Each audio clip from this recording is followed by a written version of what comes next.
Bonjour à tous. Bienvenue dans notre toute première webconférence sport. Tout d'abord, nous souhaiterions savoir si vous nous entendez bien.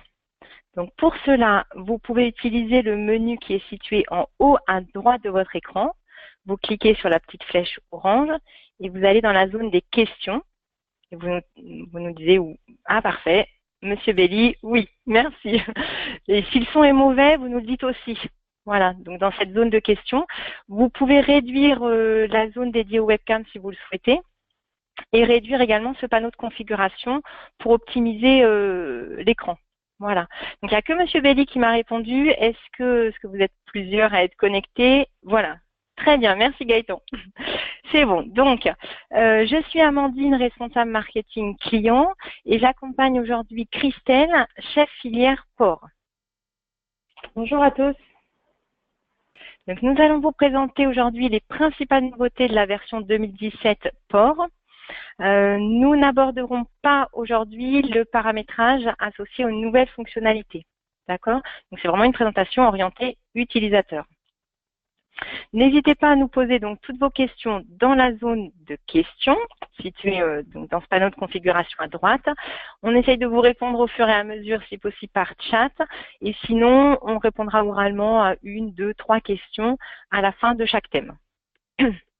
Donc Christelle, tu nous présentes 3 principaux thèmes. Les facilités d'utilisation qu'apporte la nouvelle version. Les nouveautés sur le métier du port et l'exploitation des données. Et tu souhaites débuter par la nouvelle ergonomie de l'application version 2017, ce menu bandeau. Le menu bandeau donc, qui va être décliné au niveau du port. Donc, la finalité d'une présentation en mode bandeau est de faciliter la prise en main et la navigation dans une utilisation quotidienne de l'application. L'utilisateur retrouve ce dont il a besoin au quotidien dans un environnement identique aux différents outils Microsoft couramment utilisés.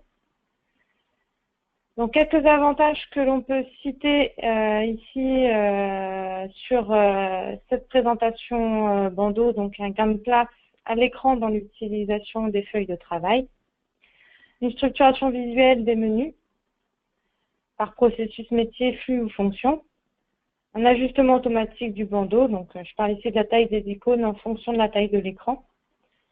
Donc tous les boutons sont en haut de la page et une zone de recherche que vous avez pu voir en haut à droite de l'écran qui permet de retrouver rapidement une entrée de menu. Voilà, donc derrière ce menu bandeau, on a vraiment facilité la recherche de l'information. On a diminué le nombre de clics pour l'utilisateur. C'est plus ergonomique, c'est plus visuel. Et puis, on respecte le flux métier. On peut également, vous ne l'avez pas vu sur la vidéo, mais on peut personnaliser ces entrées de menu. Donc, quand on glisse la souris sur les entrées de menu, il y a un pop-up qui s'ouvre et on peut le personnaliser, soit avec du texte, soit également avec une image, ce qui évite à un utilisateur de charger une feuille si ce n'est pas la bonne. Voilà. Donc, simplement pour compléter, ce que certains nous posent la question, c'est facilement, enfin, pour les utilisateurs, c'est vraiment facilement pris en main ce bandeau, puisque, enfin, nous on a du recul, ça fait 2 ans qu'on teste sur d'autres métiers ce menu bandeau. Voilà, il y a une vraie prise en main par les utilisateurs. Pour le chef de projet, éventuellement, lui, il préfère parfois garder encore l'ancien menu situé à gauche, mais il peut tout à fait paramétrer et faire son paramétrage avec ce nouvel environnement. Voilà. Christelle, tu poursuis en nous présentant un nouvel outil, un assistant de création des produits. Donc au niveau des produits, cet assistant guide et sécurise l'utilisateur dans la création des produits. Donc aujourd'hui, on avait la création de produits via le menu donc, de saisie consultation des produits, avec en bas de l'écran les différents onglets de paramétrage. Et également, potentiellement, en haut de l'écran, des boutons complémentaires pour accéder encore à d'autres paramétrages. Donc, l'assistant produit vient ici limiter le nombre de champs affichés La création se fait donc en fonction de l'activité que l'on va définir pour le produit que l'on crée. La création est donc plus complète et seules les informations nécessaires sont présentées. Ça permet de restreindre le nombre de champs superflus à l'affichage, les entrées de menu. Et donc, on a une création de type pop-up avec du suivant, comme pour des installations d'applications. Donc ici, l'article a été saisi avec uniquement les informations utiles et nécessaires. Quand on rafraîchit, on va retrouver la consultation du produit dans l'écran habituel.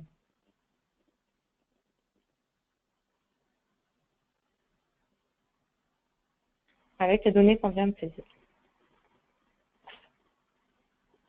Ok, donc ici, le travail de l'utilisateur, il est facilité. Simplement, il est guidé pour ne rien oublier. Christelle, comme sur les tiers, on a ajouté sur les produits des raccourcis.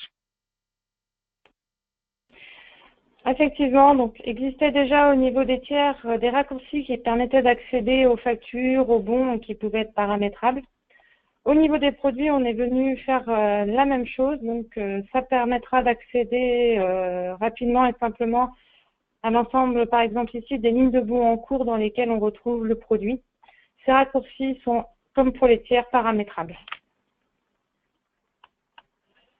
Ok, merci Christelle. Très bien.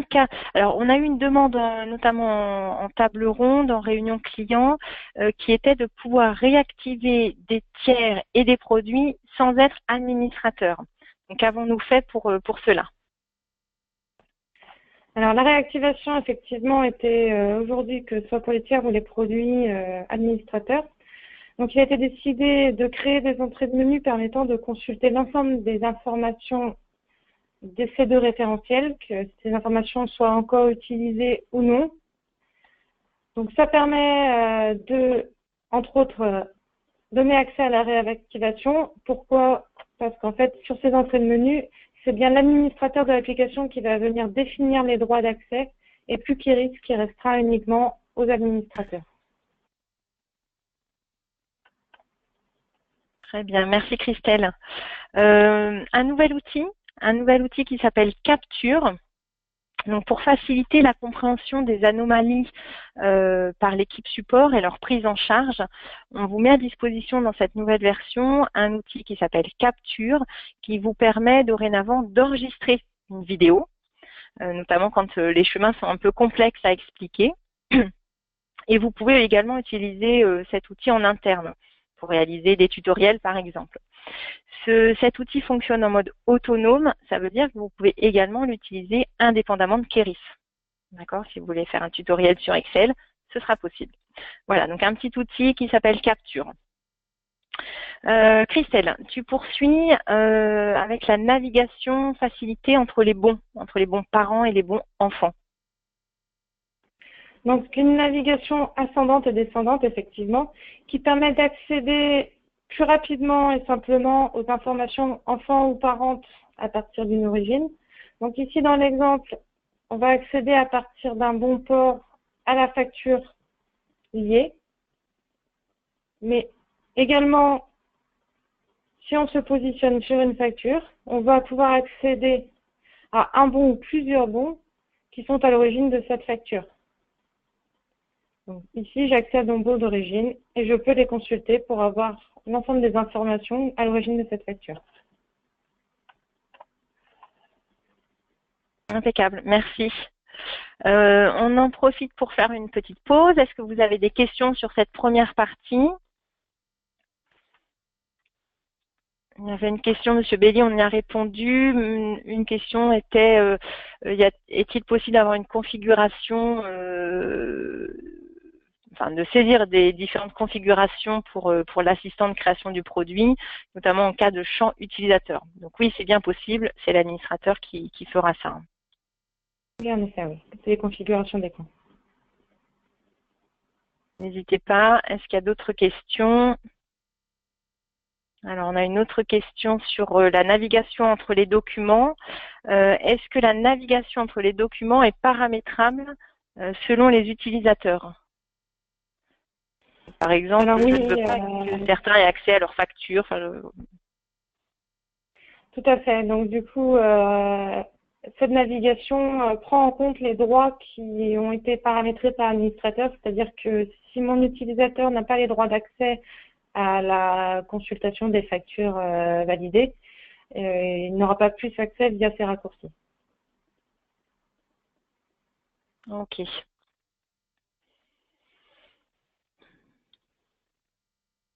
Ok.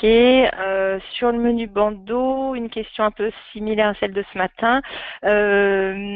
Certains utilisateurs peuvent utiliser le menu bandeau, d'autres utiliser l'ancien menu. Donc oui, hein, on peut effectivement donner le choix à l'utilisateur d'être sur sur l'ancien mode ou sur le mode ruban. Christelle, il y a une petite case à cocher, hein, me semble-t-il, quand on ouvre l'application. Oui, donc au lancement de l'application, l'utilisateur, une fois qu'il a saisi son identifiant et son mot de passe, peut venir décocher la case mode ruban. Dans l'ensemble, il est plutôt conseillé qu'il reste en ruban. C'est des menus qui sont plus dédiés utilisateurs, donc plus faciles dans une utilisation quotidienne. Maintenant, c'est une possibilité qui reste aujourd'hui ouverte. Oui, on ne vous le conseille pas forcément. Après, pour l'accompagnement au changement, c'est bien que tous vos utilisateurs aient le menu bandeau. Et honnêtement, comme je disais, il y a une super prise en main du menu. Donc, autant que tous les utilisateurs basculent. Ok, Gaëtan, est-ce qu'on a répondu à votre question? Est-ce que c'est bon? Est-ce que c'est bon pour vous la réponse? Ok, donc on va poursuivre. Oui, impeccable, merci. On poursuit. Christelle, deuxième partie, on poursuit avec les nouveautés sur le métier du port. Et tout d'abord, tu nous présentes une nouvelle entrée de menu qui est la consultation du détail des bons. Alors, on a eu plusieurs demandes à ce niveau-là, donc d'aligner le métier de gestion commerciale port avec les autres métiers qu'on peut avoir dans l'application, et notamment sur cette consultation détail des bons, que ce soit des bons en cours ou de l'ensemble des bons. Donc, c'est de pouvoir accéder via une entrée de menu à l'ensemble des lignes de bons et ne pas être obligé à chaque fois de chercher dans le bon pour pouvoir rentrer dedans et consulter les lignes. Donc, ces deux entrées de menu ont été implémentées en standard dans l'application et donc ici, par exemple, sur le ruban. Mais ça facilite notamment l'affectation en masse de certaines données. Ok.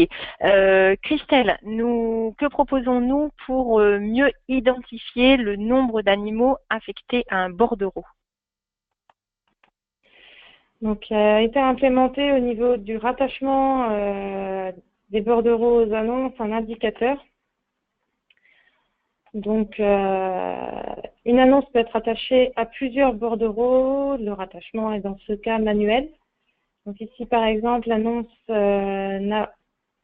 bordereau n'a aucune annonce port de rattaché. On va pouvoir venir chercher la ligne d'annonce que l'on souhaite y rattacher, mais c'est vrai que des fois, il était compliqué de la retrouver, notamment parce qu'on ne savait pas exactement où on en était de ces rattachements, notamment combien d'animaux restaient à affecter au niveau de la ligne d'annonce. Donc un champ calculé a été ajouté pour connaître au niveau de la ligne d'annonce le cumul des animaux affectés. Donc ici, si on revient consulter la même ligne d'annonce, on va voir que le nombre restant à affecter a été mis à jour par rapport à l'affectation qui vient d'être enregistrée. Ok, merci Christelle. Dans l'application, il existe déjà un export des annonces, donc depuis les groupements vers les abattoirs. Qu'avons-nous fait évoluer, Christelle, à ce niveau-là? Effectivement, l'export des annonces déjà existantes permettait au groupement d'envoyer aux abatteurs donc l'ensemble des annonces qui étaient prévues qu'ils reçoivent. Donc, lors des imports, les abatteurs rencontraient différentes difficultés, notamment liées au référentiel tiers qui n'étaient pas forcément à jour de leur côté, sur des informations d'adresse, de liens de façonnage, de contact, par exemple. Donc, a été couplé à cet export des annonces un export des informations du référentiel tiers qui permet également d'envoyer à l'abatteur une mise à jour de son référentiel pour qu'il ait les bonnes informations, autant pour pouvoir importer les annonces et qu'ils ne soient pas bloqués, que pour pouvoir, par exemple, contacter les bonnes personnes pour prévenir des enlèvements. Ok, merci. L'année dernière, donc lors des réunions clients, il nous a été demandé d'avoir une traçabilité de la suppression des annonces. Qu'avons-nous fait à ce niveau-là, Christelle? Alors, on a implémenté une traçabilité des annulations-suppressions. Donc ici, dans l'exemple, on voit au niveau des annonces qu'on va pouvoir tracer la suppression d'un document. Donc, si je prends une annonce, par exemple, de porc charcutier, que j'essaie de la supprimer, il va me demander de justifier cette suppression. Donc, j'y mets un motif. Je peux mettre également un commentaire pour pouvoir compléter ma justification. À l'enregistrement, donc, un journal des justifiés est conservé. Et donc, il est possible ici de retrouver pour un site différentes informations et notamment le pourquoi de la suppression. Donc, en port, ça a été principalement implémenté et la demande était principalement au départ au niveau des annonces. Mais il faut savoir que ça a été fait plus largement dans l'application. Il sera possible de justifier de la suppression d'un bon ou par exemple de l'annulation d'un événement de génération, tel l'événement de génération de bons à partir des bordereaux. Ok, merci Christelle. Donc ça apporte vraiment une plus grande sécurité derrière. Christelle, quelle souplesse avons-nous apporté aux utilisateurs lors de la création des tournées? Donc aujourd'hui, au niveau des tournées, on avait déjà différents avertissements et différentes erreurs qui pouvaient être affichées. Une chose que nous avons complétée, du coup, c'est de pouvoir paramétrer ces avertissements et ces erreurs qui viennent au niveau des montages des tournées. Donc ici, par exemple, on avait déjà différentes choses. À partir des erreurs et avertissements, on pouvait accéder à la tournée en question et potentiellement corriger. Ici, par exemple, un avertissement étant que le site ne permet pas un accès semi. Donc, cela s'est fait par le paramétrage d'un avertissement qui tient compte d'un champ au niveau du site qui est accès semi. Si décoché, j'ai un avertissement au niveau du montage de mes tournées. Donc ici, pour voir un peu pourquoi ça s'est affiché. Donc j'ai bien ici un message qui vient vérifier le véhicule, pas d'accès semi au niveau de mon site. Cela permet bien sûr de prendre en compte des champs qui risquent, mais potentiellement demain d'autres données, notamment sanitaires. Ok, merci Christelle pour cette deuxième partie. Est-ce que vous avez quelques questions complémentaires? Donc prenez un instant pour saisir vos questions dans la zone à droite.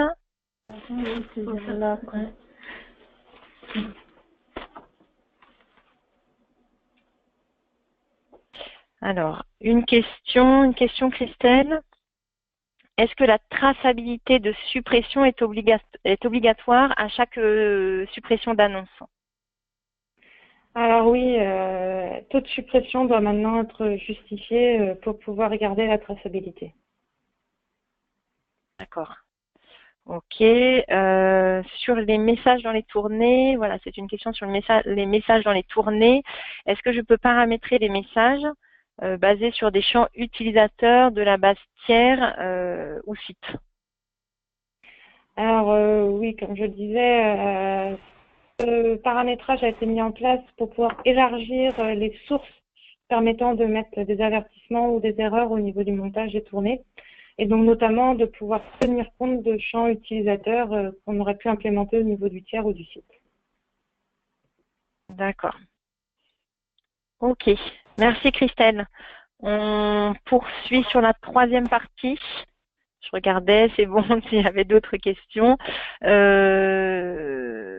troisième partie. Donc, dernier thème, quelles sont les innovations apportées en termes d'exploitation de données? Et tu débutes avec un bel outil qui est l'outil Carto, Christelle. L'outil Carto va permettre dans l'application une première chose qui est d'affecter par exemple des intervenants à des tiers. Donc il va permettre, grâce à une visualisation cartographique, de voir que tel commercial est affecté à l'ensemble de tiers de cette zone géographique, de pouvoir corriger ces affectations, changer l'affectation et potentiellement en créer de nouvelles. Donc de pouvoir sélectionner un ensemble de points sur la carte et venir dire je les mets pour tel ou tel intervenant. Une autre possibilité que va apporter Carto, c'est de pouvoir afficher visuellement les résultats d'une statistique sur un fond cartographique. Donc par exemple, de pouvoir se dire que mon chiffre d'affaires est fait par telle ou telle activité sur ce département.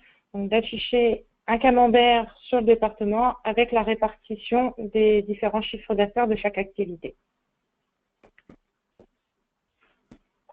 Ok, peut-être que Carto remplacera certaines cartes que l'on voit parfois derrière vous sur vos murs, derrière vos bureaux.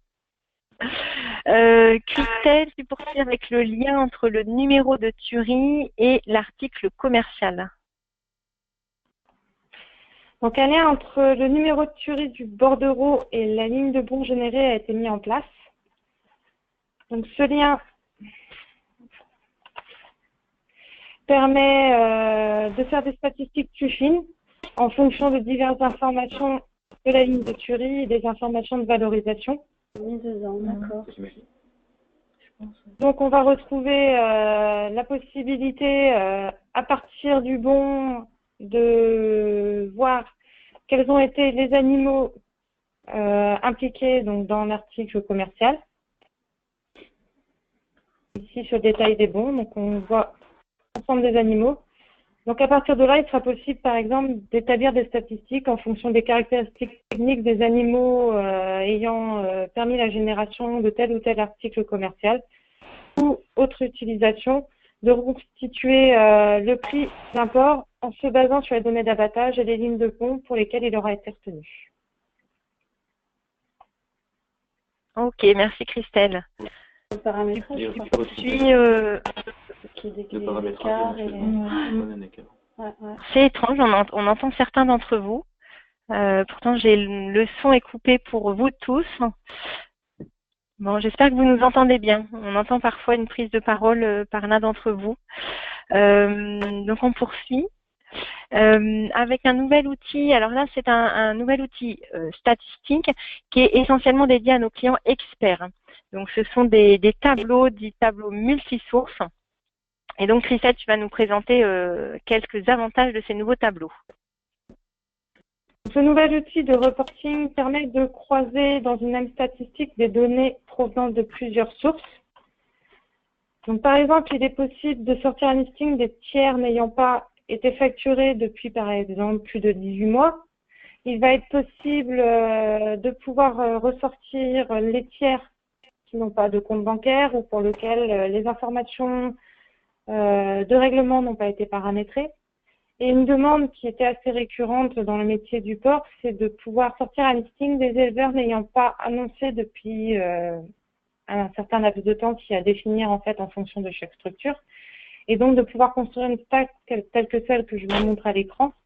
Donc qui est l'ensemble des sites n'ayant pas annoncé ici depuis 2 mois, avec le numéro de la dernière annonce et la date de cette dernière annonce. Donc ici on a bien le rendu en fait de données non existantes. Ok. Pour bien comprendre en fait ces nouveaux tableaux, vous pouvez les faire sans créer des vues SQL. C'est bien l'intérêt.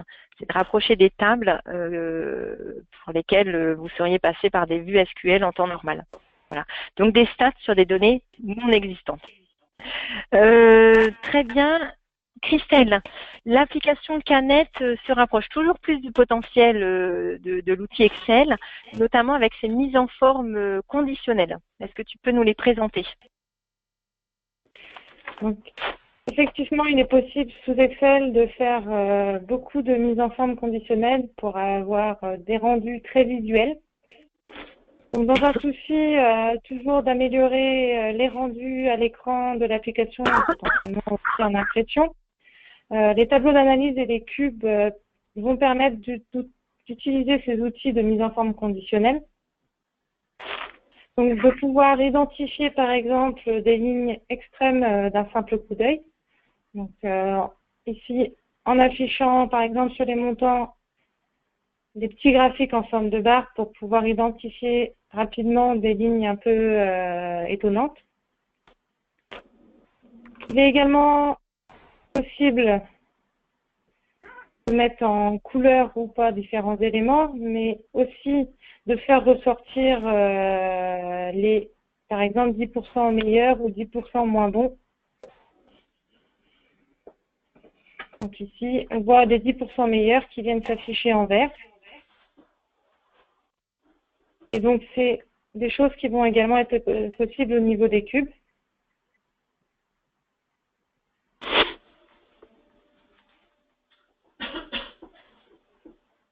Donc, on va avoir potentiellement un affichage en vert de ceux qui sont au-dessus de la moyenne et en rouge de ceux qui sont en dessous. Visuellement, à l'œil, ça permet vraiment une consultation simplifiée des données.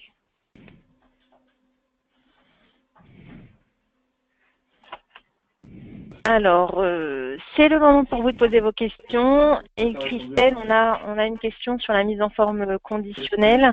Est-ce que l'on peut enregistrer des configurations de mise en forme conditionnelle par utilisateur? Alors en fait, la mise en forme conditionnelle va s'enregistrer dans la configuration du tableau ou du cube. Et effectivement, il sera possible d'enregistrer cette mise en forme conditionnelle par utilisateur. Ok. Prenez le temps de poser vos questions. Les dernières questions sur cette troisième partie. Donc, on a vu Carto, le lien entre les numéros de tuerie et l'article commercial. On a vu ces nouveaux tableaux multisources et la mise en forme conditionnelle. On a encore un instant. Alors, a priori, on a une question, Christelle. Est-ce que je peux paramétrer le tableau détail de la composition des ports sur une ligne de Bondot? Alors, l'administrateur va pouvoir l'adapter, y rajouter des colonnes et enregistrer la configuration. Ok, merci. Madame Berton, peut-être est-ce que vous pouvez préciser, parce que tu as enregistré toutes les versions de stats. Est-ce que vous pouvez préciser votre question, Madame Berton? Encore quelques minutes.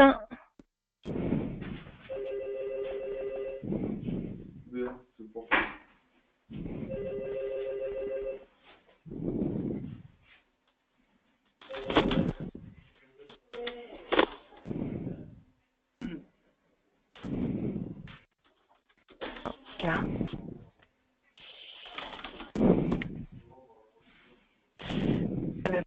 Possibilité d'enregistrer plus des versions de stats, plusieurs formats à sauvegarder. Je comprends. On qu'il est possible d'enregistrer plusieurs configurations à partir d'une même entrée de menu et de choisir celle que l'on souhaite lancer au moment où on lance la stat. Si c'était la question. Est-ce qu'on a répondu à votre question, Madame Berton? Et en entrée directe. En entrée directe.